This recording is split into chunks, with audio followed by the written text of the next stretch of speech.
Hello दोस्तों, good morning. I hope आप सभी लोग अच्छे होंगे। आज हम लोग की अगली क्लास पढ़नी है सेल बायोलॉजी में। इसमें हम लोग को पढ़ना है कि स्ट्रक्चर ऑर्गेनिजम्स ऑफ सेल। ठीक है, कोशिका का संरचनात्मक संगठन। ठीक है, इसमें हम लोग को पढ़ना है स्ट्रक्चरल ऑर्गेनिजम्स ऑफ सेल, कोशिका का संरचनात्मक संगठन। ठीक है, माने कोशिका का संरचनात्मक संगठन माने कोशिका किस किस से मिलकर बनी होती है। ठीक है, इसके बारे में हम लोग को पढ़ना है, कोशिका के भाग कौन कौन से होते हैं सब। ठीक है, तो ध्यान समझना है कि स्ट्रक्चरल ऑर्गेनिजम्स ऑफ सेल क्या होता है।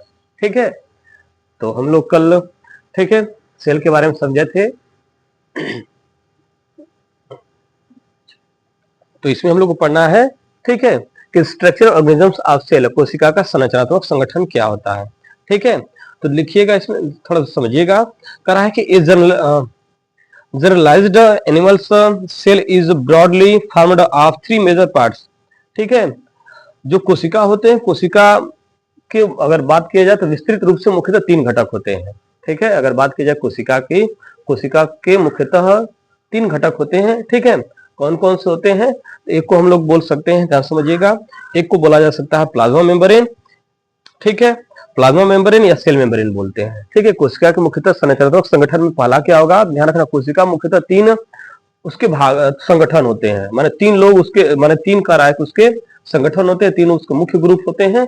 कौन कौन से होते हैं? तो हम बोल सकते हैं, आपका पहला पहला बोला जा सकता है सेल मेम्ब्रेन। ठीक है, ध्यान रखना, उसको सेल मेम्ब्रेन बोला जाएगा या माने प्लाज्मा मेम्ब्रेन बोलेंगे, सेल मेम्ब्रेन या प्लाज्मा मेम्ब्रेन बोला जाएगा। ठीक है, पहला सेल मेम्ब्रेन या प्लाज्मा मेम्ब्रेन बोलेंगे। दूसरा समझिएगा, दूसरा आपका न्यूक्लियस होता है जिसको केंद्रक बोला जाता है, और तीसरा आपका होता है साइटोप्लाज्मा। ठीक है, तीसरा आपका होगा साइटोप्लाज्मा जिसको कोशिका द्रव्य बोलते हैं। ठीक है, तो यह ध्यान रखना, इसके मुख्यतः तीन पार्ट होते हैं। ठीक है, तो सभी लोग लिखिएगा इसमें। ठीक है,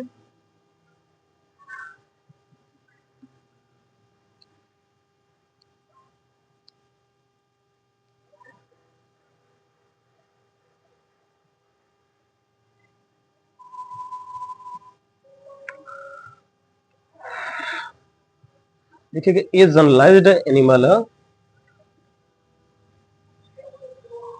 ठीक है, a generalized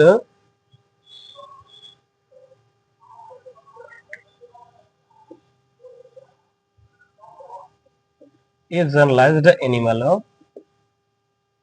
a generalized animal cell is a generalized animal cell is formed formed a generalized animal cell is formed of three major three major three major parts three major parts three major parts। ठीक है, लिख सकते हैं these parts these parts these parts are called cell organelle cell organelle।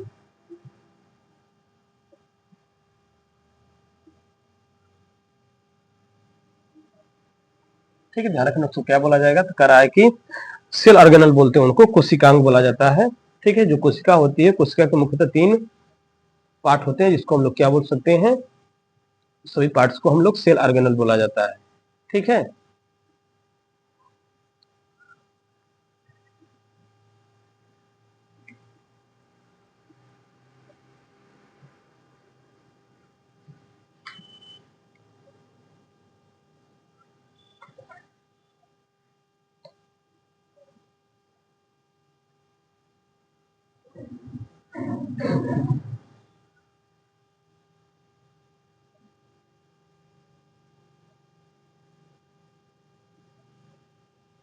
ठीक है, क्या लिखा गया है कि ठीक है। A generalized animal cell is formed of three major parts, this parts are called, ठीक है, सेल ऑर्गेनल।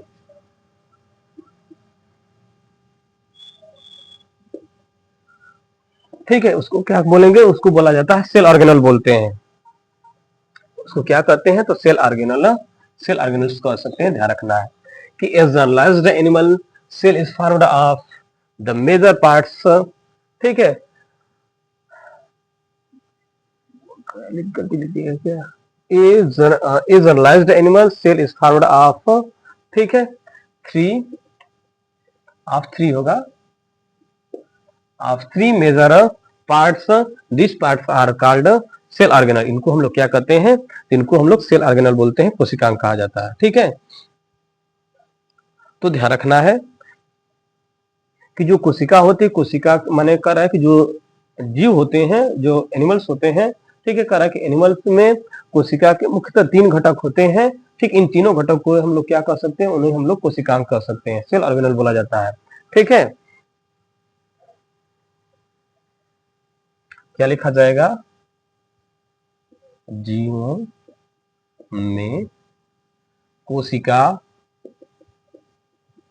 कोशिका के मुख्यतः, मुख्यतः तीन, तीन घटक होते हैं, जिसे, जिसे कोशिकांग, जिसे कोशिकांग माने सेल ऑर्गेनल में समझिएगा कोशिकांग कहते हैं, जिसे कोशिकांग कहते हैं, जिसे कोशिकांग कहते हैं। ध्यान रखना है कि कोशिका के मुख्यतः तीन घटक होते हैं, जिसे हम लोग क्या कहते हैं, जिसे हम लोग कोशिकांग कहते हैं।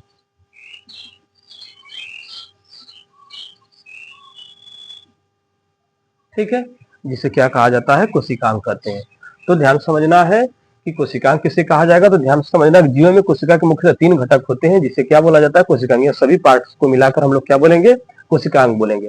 कोशिका के अंदर बहुत सारे पार्ट्स होते हैं, सभी को कोशिकांग बोला जाता है, लेकिन उसमें मुख्यतः तीन माने जाते हैं, जिनकी मुख्य तीन जो होते हैं बहुत इंपॉर्टेंट होते हैं। तो वही लिखा गया है कि इस generalised animal cell is formed, माने जो एनिमल्स होते हैं वो मुख्यतः तीन मेजर पार्ट से मिलकर बने होते हैं। ठीक है, जिन्हें हम लोग क्या कह सकते हैं, जिन्हें हम लोग कोशिकांग कह सकते हैं, सेल ऑर्गेनल बोला जाता है। जीव में कोशिकांग के मुख्यतः तीन, कोशिका के मुख्यतः तीन घटक होते हैं, जिन्हें हम लोग कोशिकांग कहते हैं। कौन कौन से होते हैं, इसमें पहला पॉइंट लिख लीजिएगा। पहला आपका क्या होता है, तो ध्यान समझना है कि पहले को हम लोग क्या बोलते हैं, तो पहले को बोला जाता है प्लाज्मा मेम्ब्रेन। पहला plasma membrane, plasma, plasma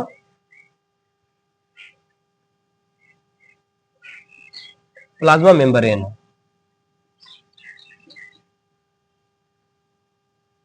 plasma membrane, ठीक है, या इसको क्या बोल सकते हैं, cell membrane, cell membrane.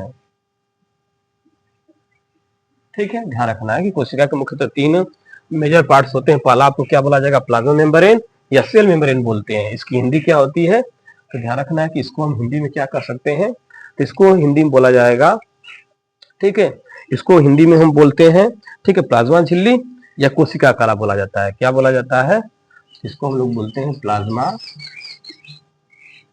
Plasma झिल्ली बोलते हैं, प्लाज्मा झिल्ली या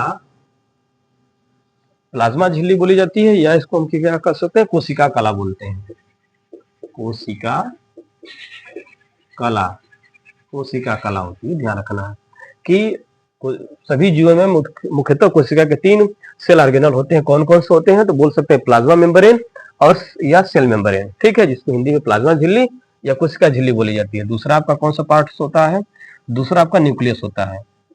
ठीक है, ध्यान रखना, दूसरा आपका क्या होता है, न्यूक्लियस, न्यूक्लियस जिसको हम लोग क्या बोलते हैं, केंद्रक बोलते हैं, जिसको हिंदी में क्या बोला जाएगा, तो केंद्रक बोला जाएगा। ध्यान रखना है, न्यूक्लियस होता है। दूसरा कोशिका का कौन सा पार्ट होता है, तो दूसरा आपका न्यूक्लियस होता है। तीसरा ध्यान समझिएगा, तीसरा आपका कौन सा पार्ट होता है, तो तीसरा को हम लोग बोलते हैं साइटोप्लाज्मा, साइटोप्लाज्मा। ठीक है, साइटो, ठीक है, कोशिका द्रव्य, कोशिका द्रव्य बोला जाता है, ठीक है, साइटोप्लाज्म को बोलते हैं। तो ये ध्यान रखना है, कोशिका द्रव्य बोलते हैं इसको, तो ध्यान रखना है। इसको लिखा जा सकता है साइटोप्लाज्म विथ सेल ऑर्गेनल, ठीक है, इसको ऐसे भी लिख लीजिएगा, पूरा आपका सेल ऑर्गेनल के साथ ही होगा, cytoplasm, cytoplasm with cell organelle, cytoplasm with cell organelle.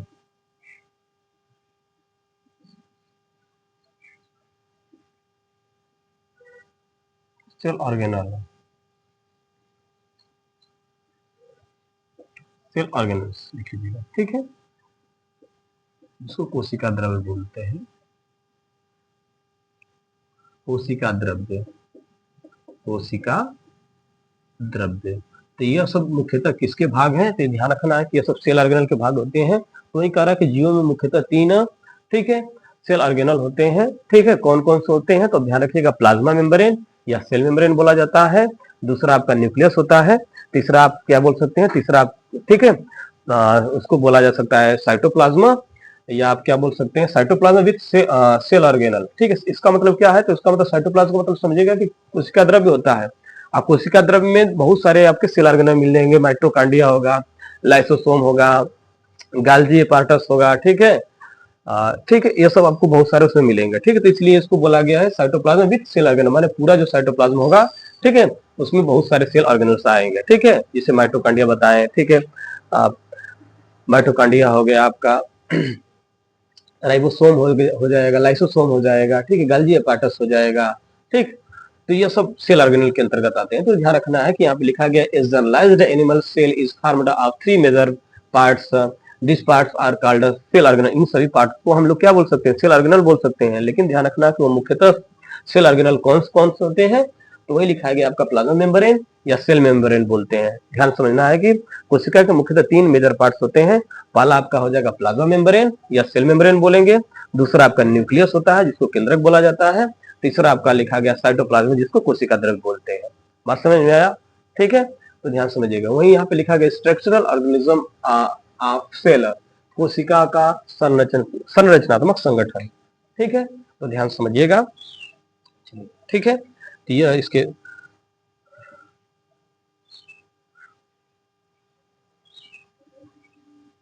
ठीक है, इतना बात समझिएगा, ध्यान समझिएगा। और कह रहा है कि a plant animal is a little bit different from an animal cell, ठीक है, इसको समझिएगा कि जो प्लांट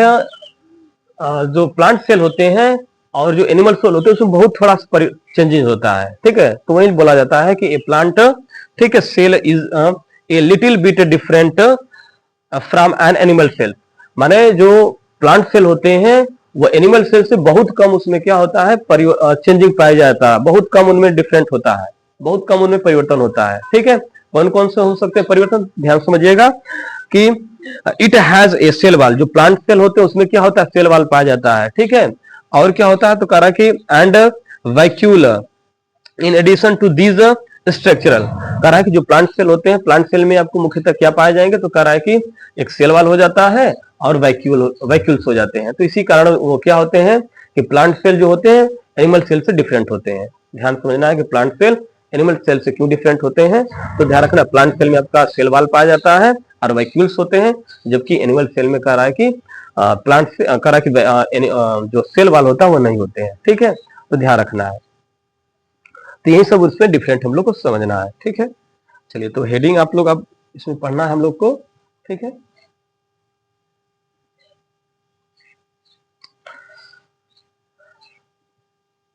तो इसमें अब हेडिंग हम लोग को पढ़ना पड़ेगा, पहला प्लाज्मा मेम्ब्रेन या सेल मेम्ब्रेन, ठीक है। तो इतना सभी लोग को समझ में आया होगा, तो आगे हम लोग चलिए पढ़ा जाए, ठीक है, ठीक है। तो कोशिका के बारे में हम लोग 1 बाय 1 क्लास अच्छे से एकदम करते चले आ रहे हैं। अगर ठीक है जिसको कोई दिक्कत होगा तो शुरू से कोशिका के, ठीक है, प्लेलिस्ट में सभी क्लास अपलोड है, उसको पढ़ सकते हैं अच्छे से, ठीक है, 1 बाय 1। अगर आप शुरू से कोशिका के बारे में पढ़ेंगे तो अच्छे से आपको, ठीक है, सारी चीज एक्सप्लेन करके बताया गया है, आप आसानी से उसको पढ़ सकते हैं, ठीक है। इसको ध्यान से आप लोग देख लीजिएगा पूरी वीडियो को अच्छे से, ठीक। जो लोग शुरू से क्लास न देखे होंगे तो उसको अच्छे से देख लेंगे, ठीक है। लिस्ट सेक्शन में जाएंगे, वहां पे अब सेल बायोलॉजी लिखा गया है, ठीक है। उस सेल बायोलॉजी में सब सारे क्लास अपलोड होते हैं, ठीक है, सारे कोशिका के बारे में ध्यान रखना। बताया था ना, कोशिका के अध्ययन साइटोलॉजी बोला जाता है, जिसका अब रूप उसको हम लोग क्या बोलते हैं, सेल बायोलॉजी बोला जाता है, ठीक है। तो उसी में आपको ये सब सारे क्लास दिखाई देंगे प्ले लिस्ट में, ठीक। चलिए अब आगे हेडिंग लिखिएगा सभी लोग, लिखिएगा प्लाज्मा मेम्ब्रेन, पहली हेडिंग प्लाज्मा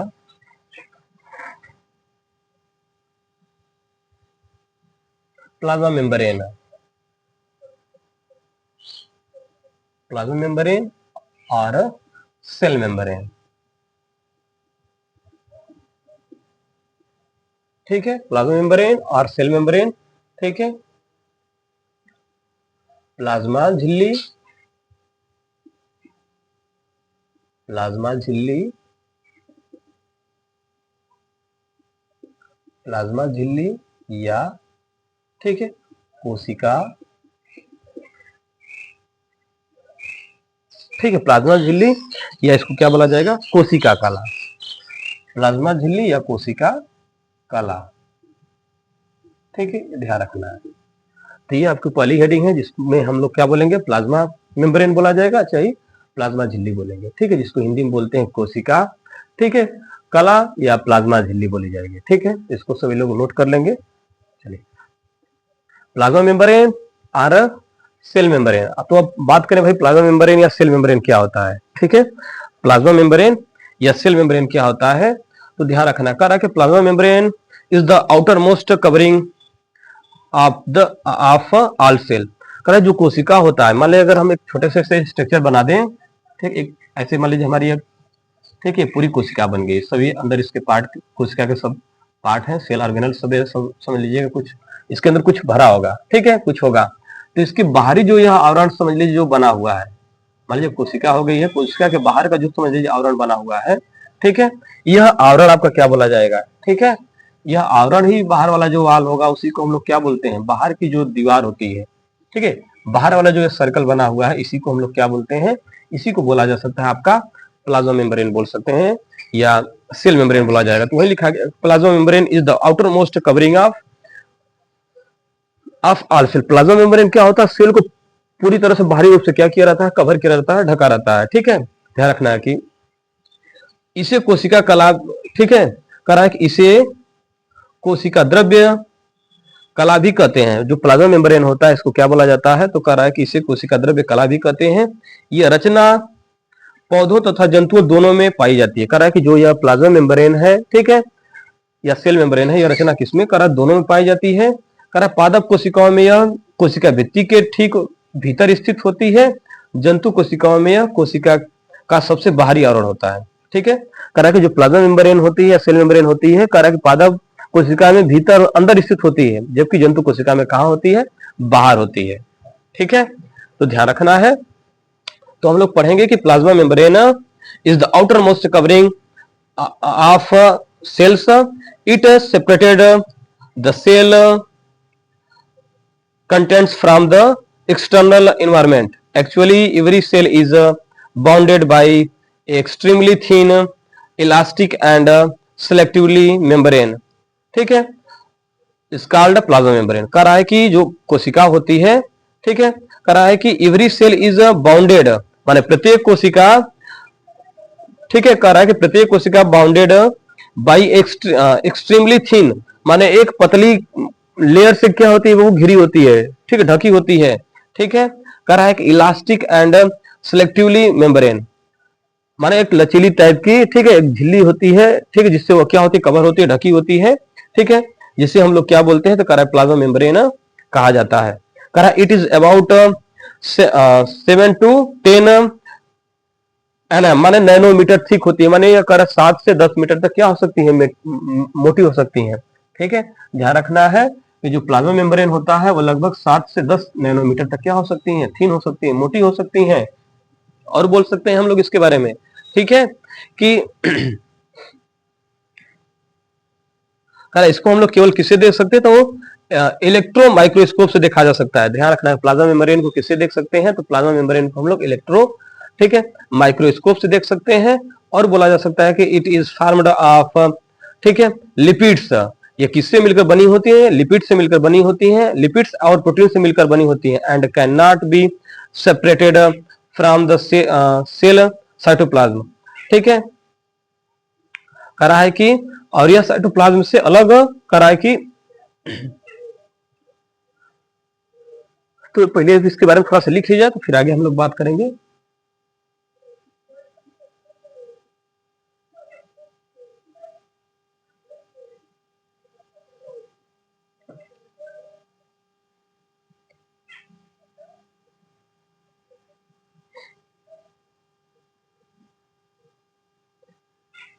ध्यान रखना है, करा कोशिका कला की संरचना सन 1972 में सिंगर तथा निकोलसन द्वारा प्रस्तुत किया गया था, ठीक है। ध्यान रखना है कि इसकी संरचना पहले हम लोग पार्ट इसमें समझेंगे कि सेल मेम्ब्रेन या प्लाज्मा मेम्ब्रेन की संरचना किसके द्वारा बनाई गई थी, बताई गई थी। तो ध्यान रखना है, सेल मेम्ब्रेन, ठीक है, या आपकी प्लाज्मा मेम्ब्रेन की संरचना किसके द्वारा, तो ध्यान से समझना है कि 1972 में सिंगर तथा निकोलसन नामक दो वैज्ञानिकों के द्वारा, ठीक है, प्रस्तुत तरल मोजेक मॉडल के अनुसार बनाई गई थी, ठीक है, तरल मोजेक मॉडल के अनुसार मानी जाती है। लिख सकते हैं कि कोशिका कला, ठीक है, कोशिका कला की, कोशिका कला की संरचना,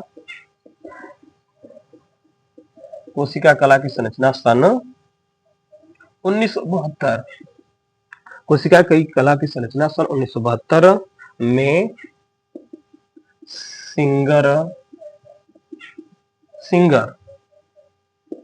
तथा निकोलसन, सिंगर तथा निकोलसन, सिंगर तथा निकोलसन, सिंगर तथा निकोलसन, कोशिका कला की संरचना सिंगर तथा निकोलसन, निकोलसन द्वारा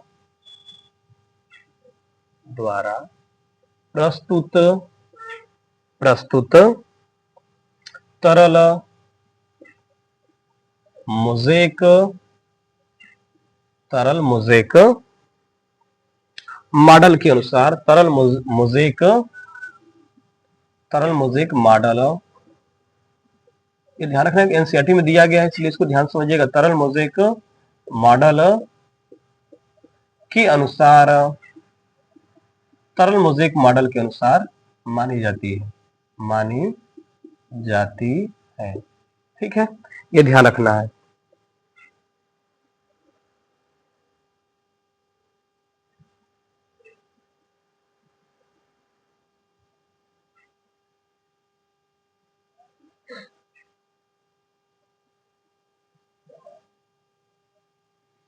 ठीक है ना, ध्यान रखना है कि करा की कोशिका कला की संरचना सन 1972 में सिंगर तथा निकोलसन द्वारा प्रस्तुत तरल मोजेक मॉडल के अनुसार मानी जाती है, ठीक है।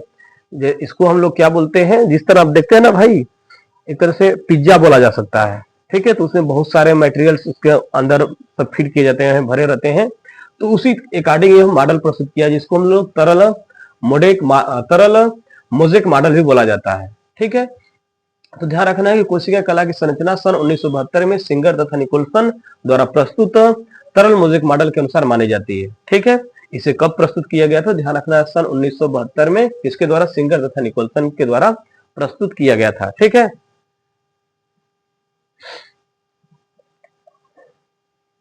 इसको नोट कर लीजिएगा सभी लोग, ठीक है। क्या लिखा जाएगा इंग्लिश में, लिखा जाएगा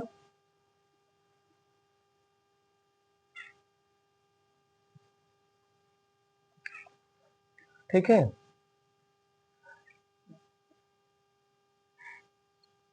the structure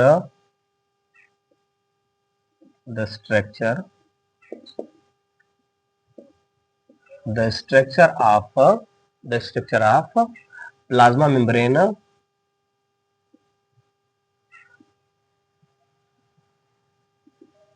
the structure of plasma membrane is represented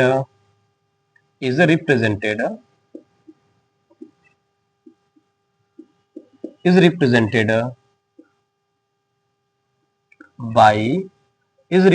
by Singer and, भाई दो लोग थे ना, सिंगर और Nicolson, and Nicolson, NI Nicolson,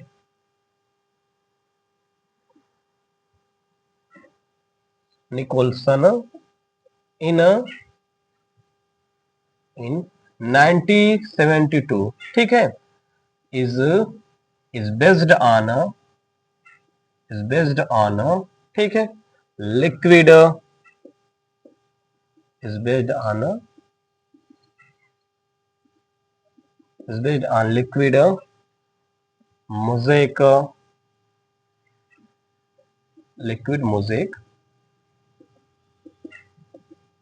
model.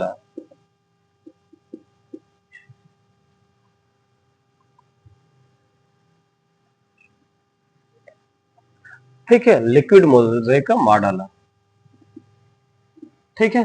ध्यान रखना है कि जो यह संरचना प्रस्तुत की गई, कह रहा है कि यह संरचना माने सेल मेम्ब्रेन की संरचना किसके द्वारा, तो ध्यान रखना है कि सन 1972 में किसके द्वारा, तो सिंगर और निकोलसन के द्वारा 1972 में प्रस्तुत की गई थी। यह किस पे आधारित है, तो लिक्विड मोज़ेक मॉडल के ऊपर आधारित है, या हम लोग तरल मोज़ेक मॉडल बोलते हैं, जैसे बताया ना पिज्जा जो होता है, ठीक है, उसके बेस्ड पर आधारित है। ठीक है, लगभग उन्होंने ऐसा कोई संरचना माने एग्जाम्पल देकर उन्होंने लोगों ने बताया था, निकोलसन और ठीक है सिंगर ने, तो इसलिए इसको हम लोग तरल मोज़ेक मॉडल भी कहा जाता है। ठीक है, ये ध्यान रखना है। चलिए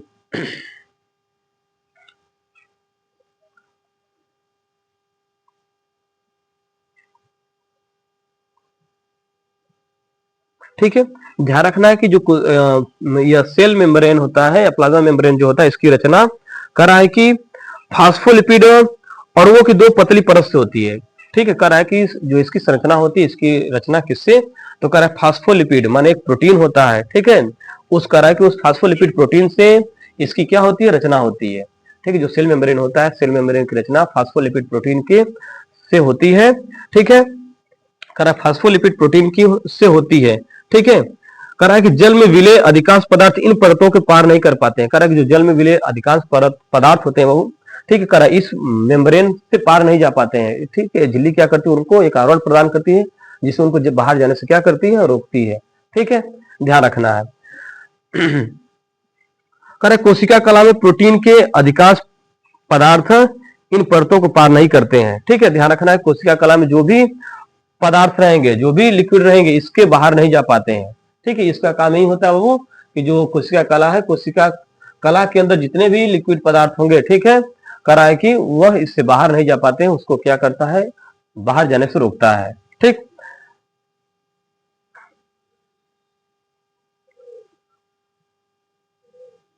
कारक और समझिए, कोशिका कला में प्रोटीन के अणु पाए जाते हैं।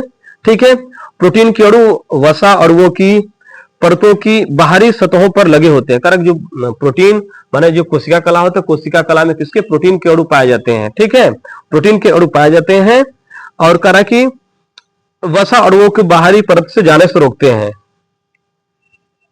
ठीक है, करा दूसरी ओर प्रोटीन के अणु वसा परतों में धसे होते हैं, इन्हें हम लोग समाकल प्रोटीन बोलते हैं, इंटीग्रल प्रोटीन बोला जाता है। समाकल प्रोटीन बड़े होते हैं, इस प्रकार धसे होते हैं कि किनारे वसा की ओर परतें बाहर निकली रहती हैं। इसके अंदर एक लंबी सकरी गुहा टनल होती है, जिसे हम लोग टनल प्रोटीन भी कहते हैं। चलिए तो आगे लिखेंगे तब समझ में आएगा, तो इसको लिखिएगा सभी लोग। ठीक है, इसको सभी लोग लिखते होंगे, तो दूसरा पॉइंट लिखिएगा। ठीक है, सारे पॉइंट लिखा रहे हैं तो समझ में आएगा, आगे लिखिएगा। ठीक है, plasma membrane is the outermost covering of all cell. ठीक है, plasma membrane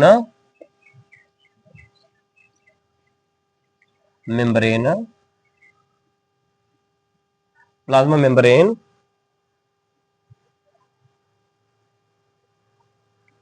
is the outermost plasma membrane is the outer is the outermost plasma membrane is the outermost covering of outermost covering of all cells. ठीक है, ध्यान रखना है। Correct, plasma membrane is the outermost covering of the all cell. Correct, plasma membrane जो कोशिका होती है, कोशिका को पूरी तरह से चारों तरफ से क्या करता है, कवर करने का काम करता है, ढकने का काम करता है। ठीक है, ध्यान रखना, कोशिकाओं को ये कवरिंग करने का काम करती है, ढकने का काम करती है, मानो उसको एक आवरण प्रदान करती है। बताया ना कि कोशिका के अंदर से जो भी पदार्थ होंगे वो इससे बाहर नहीं जा पाते, उसको रोकने का काम यही करते हैं, प्लाज्मा मेम्ब्रेन ही करते हैं। ठीक है, और न तो बाहर के पदार्थ को अंदर जल्दी आने देते हैं। ठीक है, ध्यान रखना। कह कि ये किससे मिलकर बने होते हैं, तो ये फास्फोलिपिड प्रोटीन से मिलकर बने होते हैं। ठीक है, कह कि इसकी फास्फोलिपिड की दो प्रोटीन पाई जाती है। ठीक है, एक बाहर भी होती है, एक अंदर भी होती है। ठीक है, उसमें भी प्रोटीन के अणु क्या होते हैं, धसे होते हैं। ठीक है, बताएं जो प्रोटीन के अणु धसे होते हैं उसके बीच एक टनल पाई जाती है, उसको हम लोग प्रोटीन टनल भी बोलते हैं, या टनल प्रोटीन भी कहा जाता है। अभी संरचना बनाएंगे तो उसमें देखिएगा सभी लोग। तो ध्यान रखना है कि वही लिखा गया, plasma membrane is the outermost covering of the cell. Plasma membrane क्या करती है कि पूरी तरह से सेल को क्या करने का काम करती है, कवर करने का काम करती है, ढकने का काम करती है। ठीक है,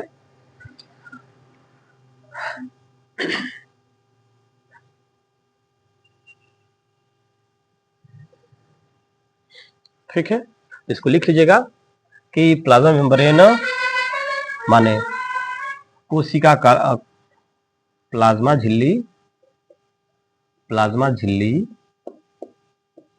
प्लाज्मा झिल्ली कोशिकाओं को ढकने, बाहर से ढकने का बोलते हैं, बाहर से ढकने का काम करती है, बाहर से ढकने का काम करती है। जो प्लाज्मा मेम्ब्रेन होती है ये क्या करती हैं, पूरी तरह से कोशिका को ढकने का काम करती हैं, कवर करके रखती हैं। ठीक है, कोशिका के अंदर जो भी पदार्थ होता है बाहर जन नहीं होता, कोशिका के सभी जो मटेरियल्स होते हैं या इसी के अंदर क्या होते हैं, पैक्ड होते हैं। ठीक है, ध्यान रखना है। तो यह कह रहा है कि कोशिका को पूरी तरह से कवर करने का काम करती है, ढकने का काम करती है। ठीक है, और समझिएगा। ठीक, कह रहा है कि आगे इसको लिख लीजिएगा सभी लोग कि plasma membrane is the outermost covering of the cells. ठीक है, ये पूरी तरह से कोशिका को कवर करने का काम करती है, ढकने का काम करती है। ठीक है, it separated the cell contents from the external environment. ठीक है, actually every cell is bounded by an extremely thin elastic and selective membrane. ठीक है, स्काल्ड प्लाज्मा मेम्ब्रेन, उसे हम लोग क्या कहते हैं, प्लाज्मा मेम्ब्रेन कहते हैं। करा कोशिका चारों तरफ से एक करा है कि इलास्टिक, ठीक है, इलास्टिक बोल सकते हैं, और सिलेक्टिव प्रीमेबल माने एक पतली से क्या होती है, झिल्ली होती है, लेयर होती है। ठीक है, उसी से क्या होती है, ढकी होती है, कवर होती है, इसको हम लोग प्लाज्मा मेम्ब्रेन कहते हैं। इट इज अबाउट 7 से लेकर बोला जा सकता है 10 मीटर थिक होती है। ठीक है, देख लीजिएगा कि यह क्या होगा।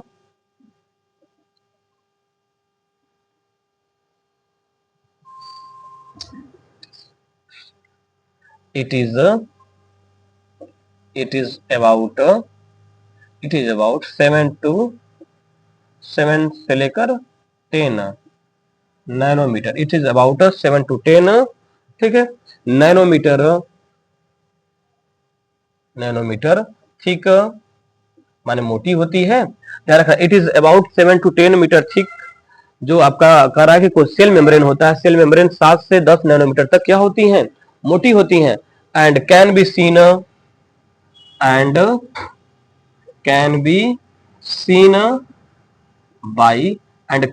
बाई कह रहा कि it is about 7 to 10 nanometre thick and can be seen by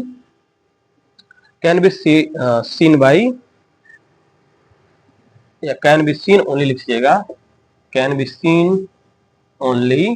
ठीक है, कैन बी सीन ओनली, इसको क्या बोलेंगे, तो ध्यान रखना। बताए थे कि जो आपकी सेल मेम्ब्रेन होती है, सेल मेम्ब्रेन को किससे देख सकते हैं, तो सेल मेम्ब्रेन को हम लोग इलेक्ट्रो माइक्रोस्कोप से देख सकते हैं, या इलेक्ट्रॉन माइक्रोस्कोप इसको बोला जाता है। Can be seen under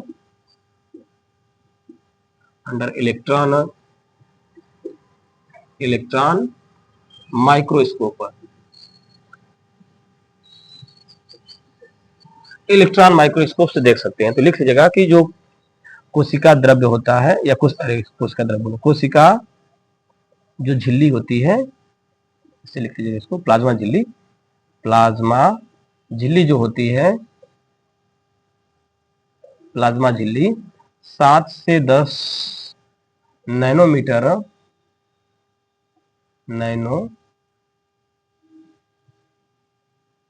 nanometre मोटी होती है, और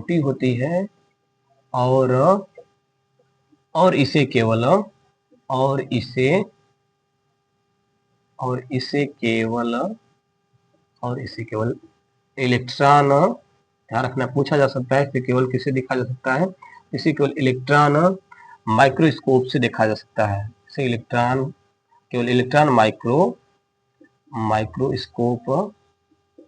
माइक्रोस्कोप से, इसे केवल इलेक्ट्रॉन माइक्रोस्कोप से देखा जा सकता है।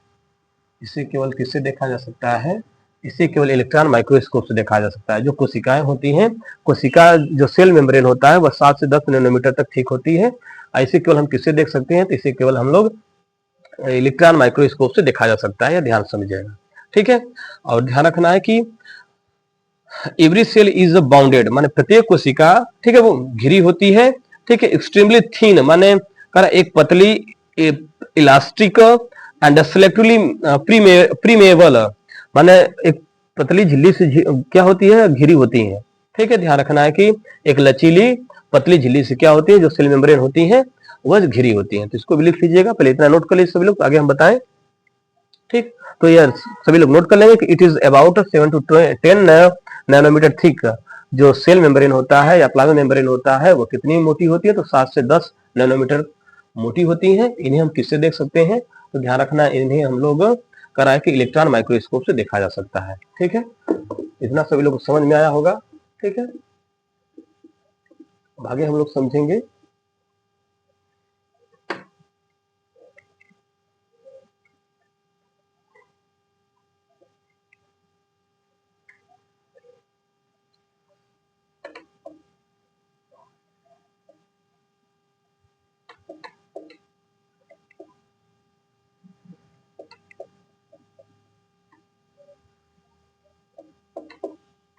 ठीक, कोशिका की संरचना किसने प्रस्तुत किया था? ध्यान रखिएगा, निकोलसन और सिंगर ने 1972 में प्रस्तुत किया था। यह किस पे आधारित था? तो यह तरल मोज़ेक मॉडल पर आधारित था, जिसको हम लोग, ठीक है, तरल मोज़ेक मॉडल पर आधारित था, ठीक है।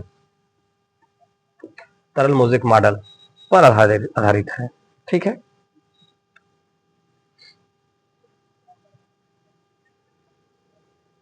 तो लिखिए एवरी सेल इज बाउंडेड, ठीक है, every cell is bounded by an extremely thin, क्या लिखा जाएगा इसमें? अगला पॉइंट लिखिएगा सभी लोग कि एवरी सेल, ठीक है, every cell is bounded, every cell is bounded, every cell is bounded extremely, every cell is bounded by an extremely, by an extremely, by an extremely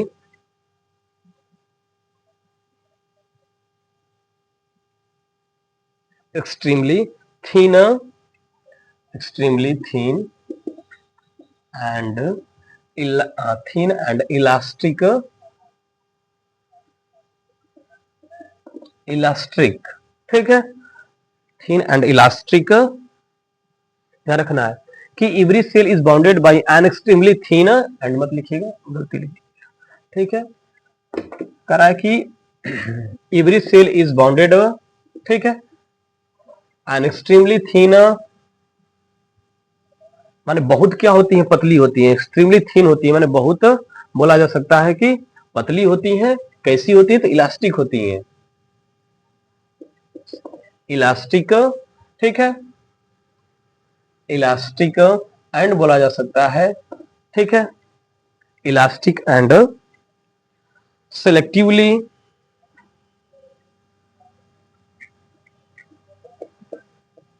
selectively preamble,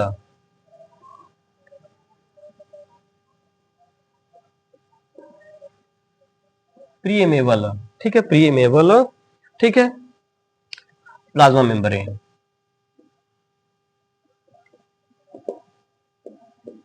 plasma membrane, ठीक है, ध्यान रखना है कि जो plasma membrane होता है, ठीक है, करा कि एवरी सेल इज बाउंडेड, हमारे प्रत्येक कोशिका की जो कह रहा है प्लाज्मा मेम्ब्रेन होता है, प्रत्येक कोशिका का जो कोशिका, ठीक है, झिल्ली होती है या प्लाज्मा झिल्ली होती है, ठीक है, या कोशिका कला होता है, वह एक पतली, ठीक है, ध्यान रखना है कि लचीली, ठीक है, सिलेक्टिवली प्रीमेबल होती है, ठीक। अब बताए थे कि इनकी मोटाई कितनी होती है, बताए थे 7 से लेकर 10 नैनोमीटर तक क्या होती है, मोटी होती है, ध्यान रखना है।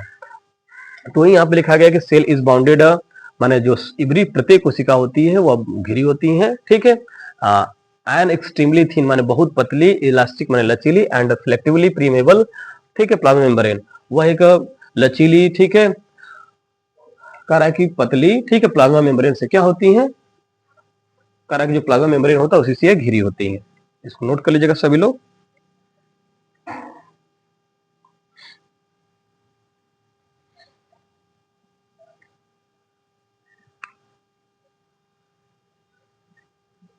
क्या लिखा जाएगा, प्रत्येक प्रत्येक कोशिका, प्रत्येक कोशिका, प्रत्येक कोशिका एक पतली, लचीली, लचीली, हो गया वो, लचीली,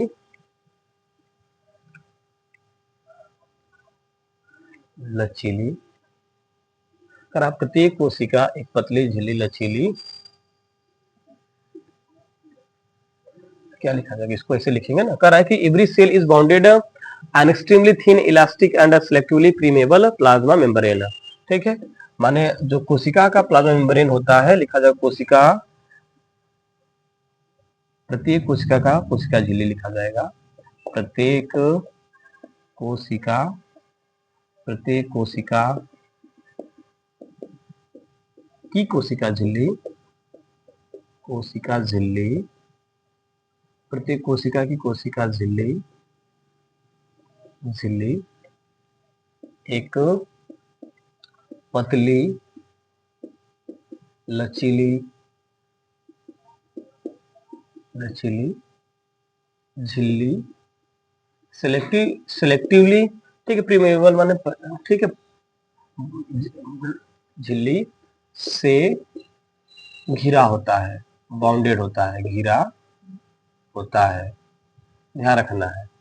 क्या होगा, करा every cell is bounded by an extremely thin elastic and selectively permeable plasma membrane, माने प्रत्येक कोशिका का जो प्लाज्मा मेम्ब्रेन होता है, ठीक है, या सेल मेम्ब्रेन होता है, वह एक पतली लचीली, ठीक है, झिल्ली से क्या होता है, घिरा होता है, ठीक, कवर होता है। बताया था इसकी मोटाई कितनी होती है, थिक कितनी होता है, तो 7 to 10 नैनोमीटर तक इससे मोटी होती है, ठीक है, ध्यान रखना, इसको नोट कर लीजिएगा और समझिएगा। देखिएगा आगे कि it is formed of lipid and protein, यह किससे मिलकर बनी होती है, तो यह लिपिड और प्रोटीन से मिलकर बनी होती है, ठीक है, यह किससे मिलकर बनी होती है, तो लिखिएगा it is formed, it is formed, ठीक है, इट इज फॉर्म्ड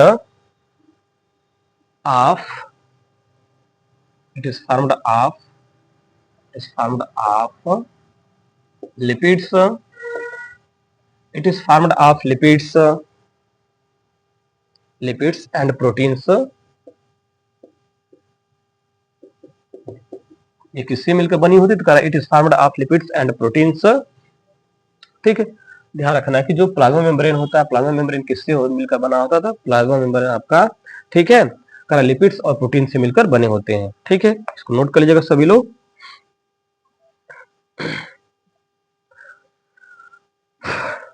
करा कोशिका कला में प्रोटीन के अणु पाए जाते हैं, ठीक है, तो वही लिखा गया कि it is formed lipids and protein, plasma membrane जो होता है वो लिपिड और प्रोटीन से मिलकर बने होते हैं, ठीक है, प्लाज्मा मेम्ब्रेन लिपिड और प्रोटीन से मिलकर बने होते हैं, ठीक है।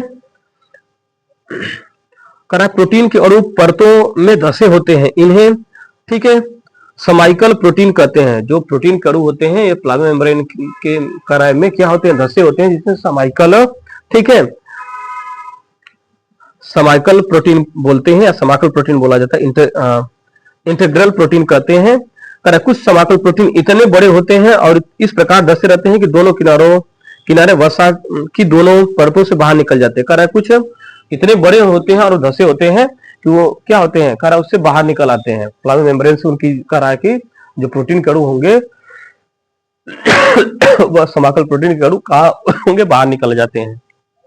ठीक है, इसके अंदर एक लंबी सक्रिय गुहा होती है। ठीक है, जो कला होती है उसके आर पार होती है, जिन्हें हम लोग क्या कहते हैं, टनल प्रोटीन भी कहते हैं। ठीक है,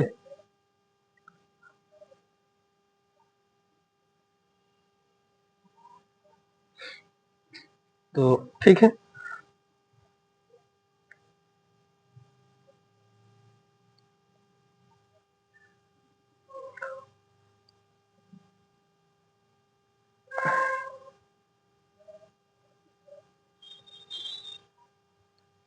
तो इसको समझ में आया होगा तो लिख लीजिएगा कि cell every cell is bounded by an extremely thin elastic and selectively permeable. माने प्रत्येक कोशिका एक अर्धपारगम्य झिल्ली से घिरी होती है, जो कैसी होती है, लचीली। ठीक है, लचीली होती है।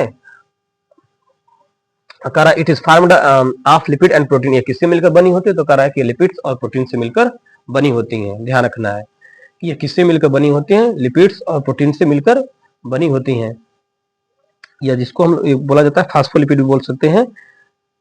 ठीक,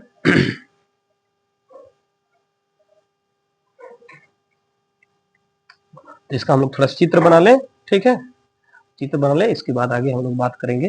ठीक है, लगभग इतना हम लोग प्लाज्मा मेम्ब्रेन के बारे में समझ लिए हैं। प्लाज्मा मेम्ब्रेन का हम लोग लगभग थोड़ा चित्र बना दे रहे हैं, इसको नोट कर लीजिएगा सभी लोग, फिर समझा दे रहे हैं कौन क्या है। ठीक,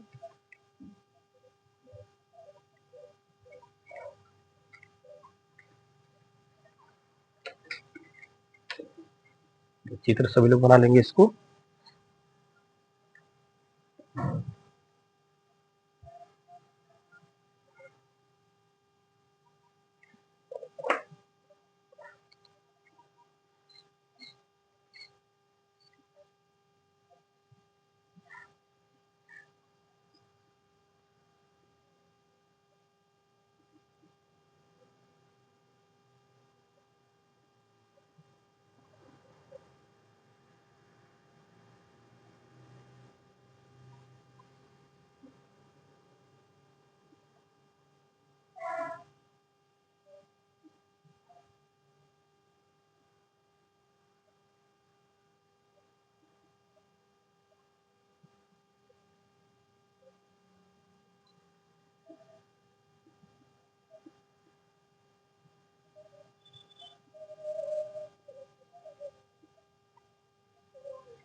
ठीक है, तो देखिए हम लोग की संरचना बनी हुई है आपकी। ठीक है, सेल मेम्ब्रेन की। ठीक है, तो देखिए यहाँ पे लिखा गया फास्फोलिपिड बाइलेयर। ठीक है, इसको हम लोग क्या बोलेंगे, इसी को बोला जाता है आपका। ठीक है, जो बताया ना कोशिका झिल्ली जो होती है किससे मिलकर बनी होती है, तो बताए थे फास्फोलिपिड प्रोटीन से मिलकर बनी होती है। तो यही फास्फोलिपिड क्या है, प्रोटीन है। ध्यान रखना है कि जो कोशिका झिल्ली होती है या किससे मिलकर बनी होती है, तो इस प्रकार के फास्फोलिपिड प्रोटीन से मिलकर बनी होती है। फास्फोलिपिड फास्फोलिपिड प्रोटीन से मिलकर बनी होती है। ध्यान रखना है, कोशिका झिल्ली अब किससे मिलकर बनी होती है, तो फास्फोलिपिड प्रोटीन से बनी होती है। इसको हम लोग अब देखिए बताए थे ना कि कुछ प्रोटीन के अणु कहाँ निकल जाते हैं, बाहर जो होते हैं इससे प्लाज्मा मेम्ब्रेन से, उसको हम लोग क्या बोलते हैं, परिधीय प्रोटीन बोला जाता है। ठीक है, कुछ प्रोटीन के अणु क्या होते हैं, बाहर निकले होते हैं।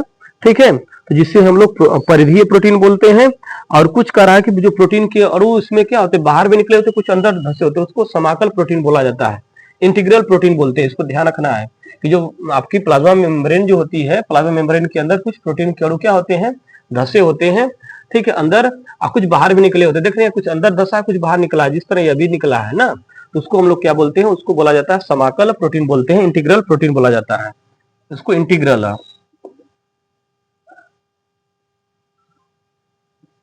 इंटीग्रल उसे इंटीग्रल प्रोटीन बोलते हैं। ठीक है, यह समाकल प्रोटीन बोला जाता है। आइए अब लिखा गया कि पोर थ्रो प्रोटीन मॉलिक्यूल, माने इसी कह रहा है कि पोर के थ्रू प्रोटीन क्या होता है, अंदर आवागमन करता रहता है इस प्लाज्मा मेम्ब्रेन के अंदर। ठीक है, ध्यान रखना है।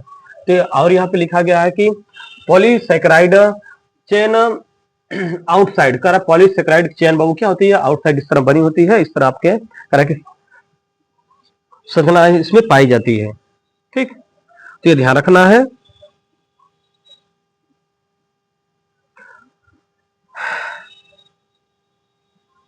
ठीक है, तो बताया था इसमें कुछ प्रोटीन के अणु बाहर भी होते हैं, कुछ प्रोटीन के अणु अंदर भी धसे होते हैं। ठीक है, ये ध्यान रखना है। तो कोशिका कला में प्रोटीन के अणु पाए जाते हैं, ध्यान रखना, कोशिका कला जो होती है सेल मेम्ब्रेन होती है, इसमें किसके अणु पाए जाते हैं, तो इसमें प्रोटीन के अणु पाए जाते हैं। ठीक है, यह सब क्या है, तो ये सब लिखा गया है, सब लिपिड के परत है। यह सब क्या है, तो ये सबको लिपिड की लेयर पाई जाती है, तो ध्यान रखना है।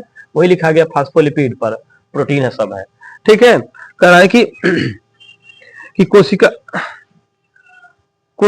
कोशिका फास्फोलिपिड अणुओं की दो पतली परत से बने अत्यधिक गाढ़े तरल से होती है। कह रहा है कि कोशिका जो झिल्ली होती है, कोशिका झिल्ली का निर्माण, ठीक है, फास्फोलिपिड की दो पतली परत से बनी गाढ़े तरल से होता है। देख रहे हैं, फास्फोलिपिड की दो पतली प्रोटीन है, जो दो परत है, एक ऊपर है एक नीचे, जो लिखा गया है यह फास्फोलिपिड की दो लेयर है। तो उसी से आपका किसका निर्माण होता है, तो ध्यान रखना, उसी से आपका सेल मेम्ब्रेन का निर्माण होता है। ठीक है, तो यह संरचना किसकी बनी हुई है, तो ध्यान रखना है, सेल मेम्ब्रेन की संरचना हम लोग बनाए हैं। ठीक है, और जो सेल मेम्ब्रेन की संरचना होती है वो फास्फोलिपिड की करा के दो गाढ़े तरल की ठीक है लेयर होती है, जो इसी से इसका निर्माण होता है। करा जल में विलय अधिकांश पदार्थ इन परतों के बाहर नहीं जा पाते हैं। करा जो जल में विलय अधिकांश पदार्थ होते हैं, इस पदार्थ करा इससे बाहर नहीं जा पाते हैं, माने इसी के अंदर क्या रहते हैं, रह जाते हैं।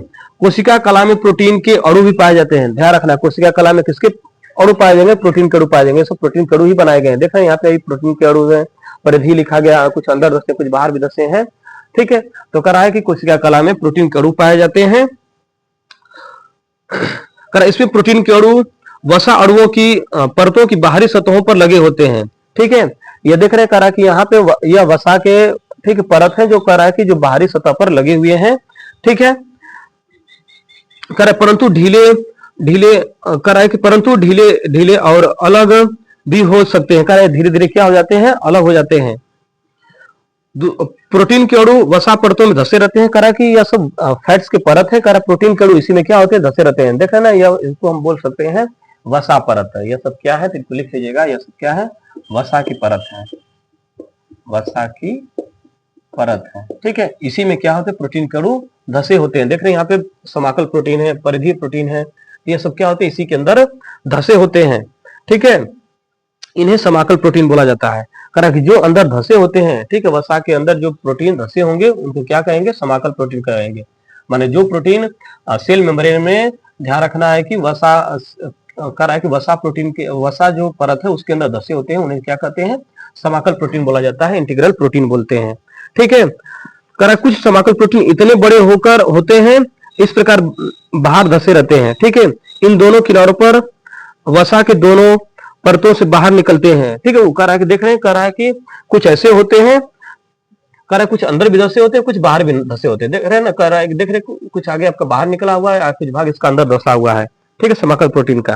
कह रहा इन दोनों किनारों पर, कह रहा इन दोनों किनारों पर वसा की दोनों परतें बाहर निकली रहती है। कह रहा इसके अंदर एक लंबी सकरी गुहा, ठीक है, टनल होती है, कह रहा जो अंदर के आर पार होती है। कह रहा इन प्रोटीनों के टनल, करा इसे हम लोग क्या बोलते हैं, इसे हम लोग टनल प्रोटीन कहते हैं। ध्यान रखना है कि इसके अंदर करा है कि एक, ठीक है, करा टनल पाई जाती है, जो प्रोटीन करा है कि जिसमें प्रोटीन के आवागमन का कार्य करते हैं, इसे हम लोग क्या बोलते हैं, टनल प्रोटीन बोला जाता है। ठीक है, ध्यान रखना है कि इसी को हम लोग क्या बोलेंगे, इसी भाग को हम लोग बोलते हैं टनल प्रोटीन भी बोला जाता है। ठीक है, लिख लीजिएगा इसी को, टनल प्रोटीन, प्रोटीन इसी को कहते हैं, टनल प्रोटीन बोला जाता है। ठीक है, तो लगभग यह हमारी सेल मेम्ब्रेन की संरचना थी। ठीक है, कल हम लोग सेल मेम्ब्रेन के कार्य पढ़ेंगे।